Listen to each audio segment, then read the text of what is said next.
ఈరోజు రాష్ట్ర బడ్జెట్ బట్టి విక్రమార్క గారి సుదీర్ఘ ఉపన్యాసం గంటన్నర ఉపన్యాసం తర్వాత మాకు అర్థమైంది ఏంటి అంటే 6 గ్యారెంటీలు గోవిందా గోవిందా అని అర్థమైంది. 6 గ్యారెంటీలు మర్చిపోయినారు, తిలోదకాలు ఇచ్చినారు. 100 రోజుల్లో 6 గ్యారెంటీలు అనే మాట ఇవాళ పాతర వేసినారు అనే మాట స్పష్టంగా అర్థమైంది.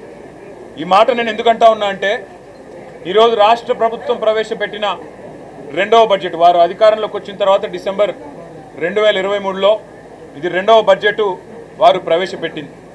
ఈ రెండవ బడ్జెట్ చూసిన తర్వాత రాష్ట్ర వ్యాప్తంగా ఉండే మహిళలు 2500 రూపాయలు 100 రోజుల్లో ఇస్తామని చెప్పి ఏ హామీ ఇచ్చైతే మహిళల ఓట్లు వేయించుకొని గెలిచినారో వారందరూ కూడా ఇవాళ పూర్తి స్థాయిలో హతాశులైపోయిన పరిస్థితి.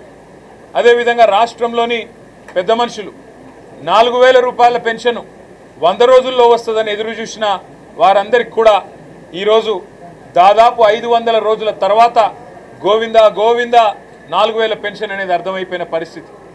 ఇంకొక మాటలో చెప్పాలి అంటే ఈ బడ్జెట్లో ఇచ్చిన అంకెలు చూస్తే 420 హామీలు 420 హామీలు ఏవైతే కాంగ్రెస్ పార్టీ ఇచ్చి అధికారంలోకి వచ్చిందో ఒక్క హామీ గురించి కూడా ఈరోజు ప్రస్తావించలేదు. 6 గ్యారెంటీలు 100 రోజులు అని సొల్లు పురాణం చెప్పి అఫిడవిట్లు రాసి ఇదే బట్టి విక్రమార్క గారు అఫిడవిట్ను తీసుకుపోయి దేవుని ముంగట పెట్టి ఆ అఫిడవిట్ మాకు భగవద్గీతతో సమానం అని బిల్డప్లు ఇచ్చి ఓట్లు వేయించుకొని అబద్ధాలతో ఏదైతే గెలిచొచ్చినారో ఇవాళ దానికి పాతర వేసినారు. 40% సమయం ఈ బడ్జెట్తో ఒడిసిపోయింది. 40% ఎందుకంటున్నా అంటే ఏ ప్రభుత్వానికైనా 5 సంవత్సరాల పదవీ కాలం ఉంటుంది, 5 బడ్జెట్లు ప్రవేశపెట్టే అవకాశం ఉంటుంది. కాకపోతే ఆఖరి బడ్జెట్ ఎన్నికల సంవత్సరం బడ్జెట్ కాబట్టి పూర్తిగా అమలు కాదు. మరి ఈ ప్రభుత్వం 2 బడ్జెట్లు అయిపోయినాయి అంటే దాదాపు 40-50% వీళ్ళ ఎజెండా నెరవేర్చడానికి కావాల్సిన ఆర్థిక సంపత్తి ఏదైతే ఉంటుందో ఈ బడ్జెట్ ద్వారా వారు చెప్పేది మరి పూర్తి చేసేది ఉండే.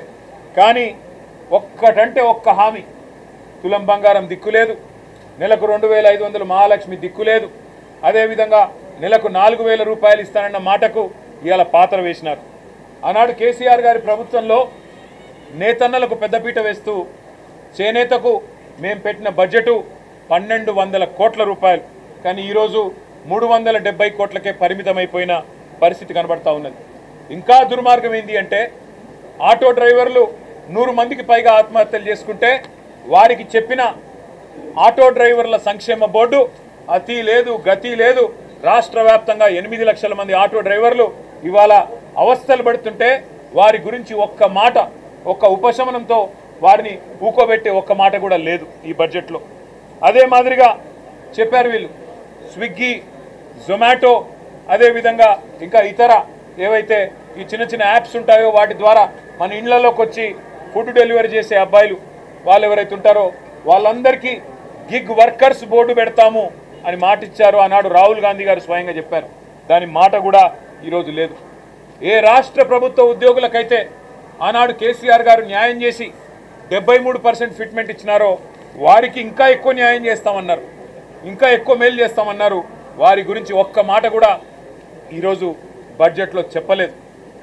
ఆనాడు 73% జీతాలను కేసీఆర్ గారు పెంచితే వాళ్ళ పీఆర్సీ ప్రస్తావన లేదు.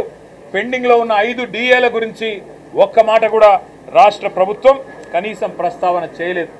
ఆడబిడ్డలకైతే నేను ఇప్పటికే చెప్పిన తీరని అన్యాయం, తీవ్ర అన్యాయం. నెలకు 2500 100 రోజుల్లో అమలు చేస్తామన్నారు. 500 అయినా కూడా కనీసం మాట కూడా ఈరోజు లేదు. అదేవిధంగా బలహీన వర్గాల సోదరులకు ద్రోహం చేసినారు. కులగణన పేరుతో వారి సంఖ్యను తక్కువ చేసి చూపెట్టి అట్లా మోసం చేసినారు. యాదవ సోదరులకు గొర్రెలిస్తాం, మొదటి నెలలోనే ఇచ్చేస్తామని చెప్పి నమ్మబలికినారు. కనీసం యాదవ సోదరుల ప్రస్తావన, గొల్లా కుర్మా సోదరుల ప్రస్తావన కానీ ఆ పథకం ఊసు కానీ ఈరోజు బడ్జెట్లో లేదు.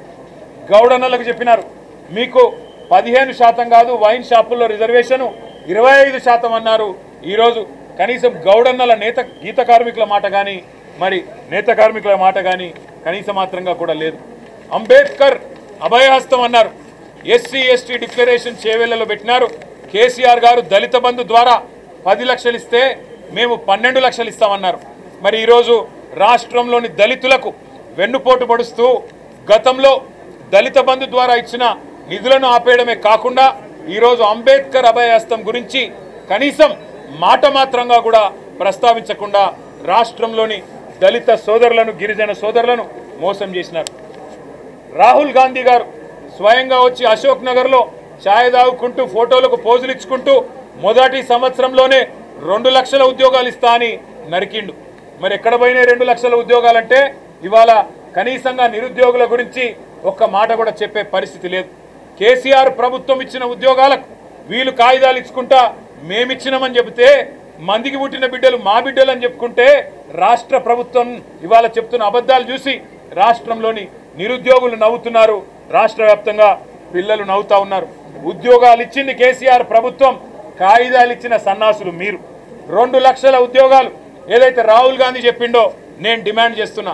దమ్ముంటే రాహుల్ గాంధీ అశోక్ నగర్కు 2 లక్షల ఉద్యోగాలు ఏమైనాయి, మొదటి సంవత్సరంలో చెప్పిన మాటలు ఏమైనాయి చెప్పాలని చెప్పి మేము డిమాండ్ చేస్తూ ఉన్నాం. అదేవిధంగా నిరుద్యోగ భృతి అన్నారు, యువ వికాసం అన్నారు, నిరుద్యోగ భృతి అన్నారు.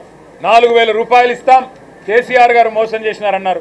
మరి ఇవాళ నిరుద్యోగ భృతి 40% మీ సమయం అయిపోయినా నిరుద్యోగ భృతి గురించి ఒక్క మాట లేదు. విద్యా భరోసా కార్డు అన్నారు, 5 లక్షలు అన్నారు, అది కూడా ఇప్పటి వరకు కనీసం ప్రస్తావన లేదు. ఇంకా సిగ్గు లేకుండా ఉన్న గురుకులాలనే నడపలేని అసమర్థులు, ఉన్న గురుకులాలనే కనీసం నిర్వహించలేని అసమర్థులు, 80 మందికి పైచిలకు గురుకుల పాఠశాలల్లో పిల్లలు చచ్చిపోతే దాన్ని నివారించలేని వాళ్ళు ఇవాళ కొత్త స్కూల్ ఏదో కడతామని చెప్పి బిల్డప్ ఇస్తా ఉన్నారు. సిగ్గుపడాలని చెప్పి నేను విజ్ఞప్తి చేస్తా ఉన్నా.